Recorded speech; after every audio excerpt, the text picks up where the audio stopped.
Jerry looks like a curious 14, 15-year-old kid, and his face didn't look like he was there for battle. Not like the cigarette dude up front. He didn't look like that. Boy, stop!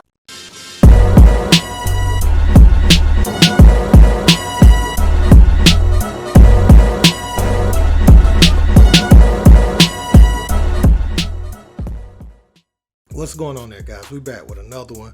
And today, man, we got Jerry Jones and Michael Irvin response to LeBron James. Now, you're not going to be so shocked by what Jerry Jones has to say, but wait till you hear what Michael Irvin has to say, man. Now, according to the Dallas Morning News, they got to speak to Jerry Jones, and I'll just share a little bit of what he said.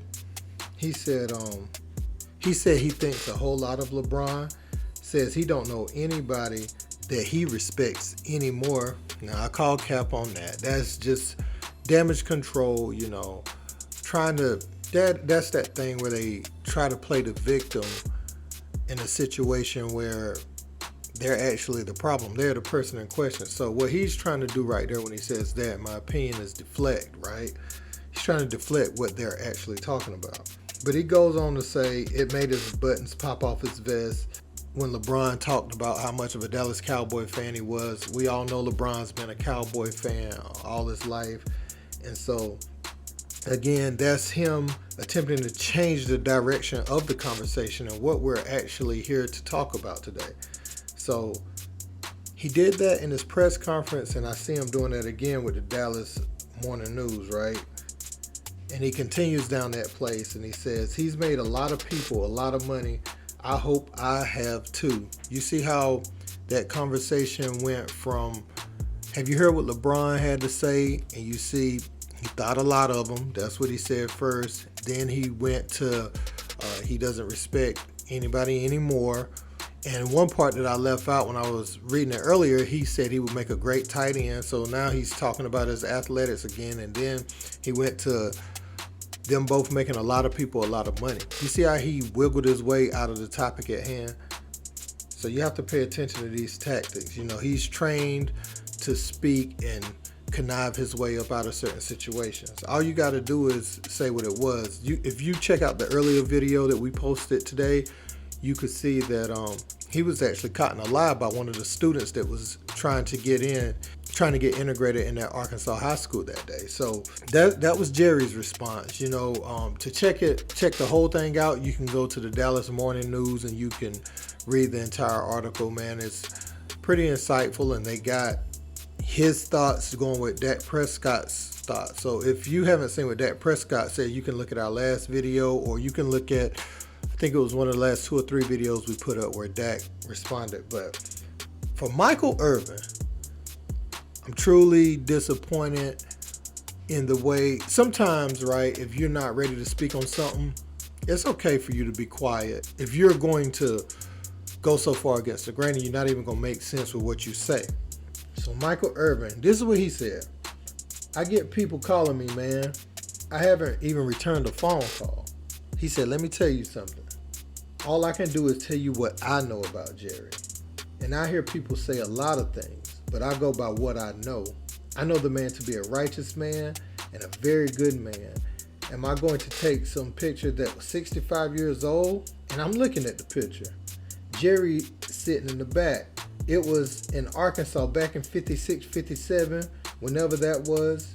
Everybody in the South was a certain way back in those days. That's just what it was. Everybody in the South was some way. I don't see Jerry at the front of that line. Wow, hold up, stop, foul on the play. You don't see Jerry in the front of that line. Okay, listen.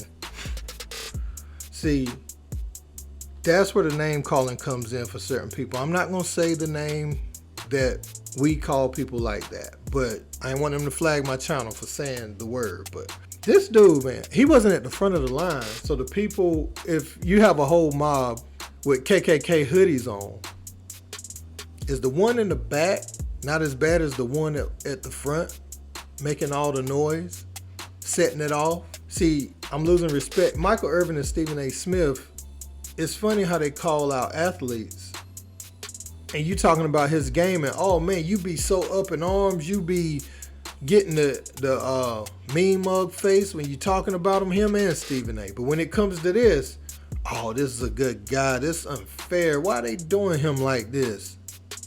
Jerry don't deserve this. Knock it off, dude. What? And that's not even the worst part. He continues. Jerry looks like a curious 14, 15-year-old kid. And y'all gonna laugh at this. And his face didn't look like he was there for battle. Not like the cigarette dude up front. He didn't look like that. Stop. Foul on the play again. Offsides. Oh my God, this dude. Okay. So he sat there and said, based off the still photo that his colleague Stephen A said we cannot use, he used the still photo to actually say what was going on that day. He looked curious. Now, just say I'm biased. I love the man. I play for the Cowboys and I love everything Dallas Cowboys, so I'm not qualified to speak on that. That would have been much more respected than this route he's taking right here. He's saying a still shot that Stephen A. Smith said we cannot use of a 14, 15-year-old. He's using said still shot to justify the actions of that day. We already caught him in a lie. Like I said, watch our last video. One of the guys that was trying to get into school called it all out, set the scene and everything. He recollected that day because you know why he was able to do that? It was so traumatic to those people there, they'll never forget it. Where Jerry can bury it as a distant memory, this guy can't. So he continues. He said, are you going to ask all the African Americans that have been around Jerry Jones what's their thought? What's their opinion? Guys like me. And none of them will tell you he is what you see over there or what people are trying to make that picture. That's all I can say. And then he continues and he goes on and on about, you know, you can't tell me this and that about white people. I thank God I got out and I saw that all white people aren't bad. And look, nobody, well, at least not me. I'm not saying all white people are bad. You know, you got, I know it's bad black people, you know, where I'm from. They'll try to take you up out of here, all that. That's not what we talking about right now. We talking about this, the picture that's in question, the event, the historical event that was taking place. That is all we talking about, dude. Anything else you're talking about is irrelevant to the topic. You know, I'm glad you got out there and you saw not everybody's ignorant. You have ignorance in all races. You have ignorance all around the globe. What we're specifically talking about is Jerry Jones. And if you don't have any good feedback on this topic, you probably should have sat this one out, bro, because you sound real funny right now. So I don't want to hear you criticize not one person. If you can't call this out the correct way, I haven't even heard that from Des Bryant. He was another dude that was, oh, they treating us wrong, yada, yada, yada. But he's up there hugging and kissing on Jerry every chance he get. So, yeah, later for both of them, man. Look, don't forget to like, share, and subscribe. And I would definitely want to know your thoughts in the comments. Until next time, peace.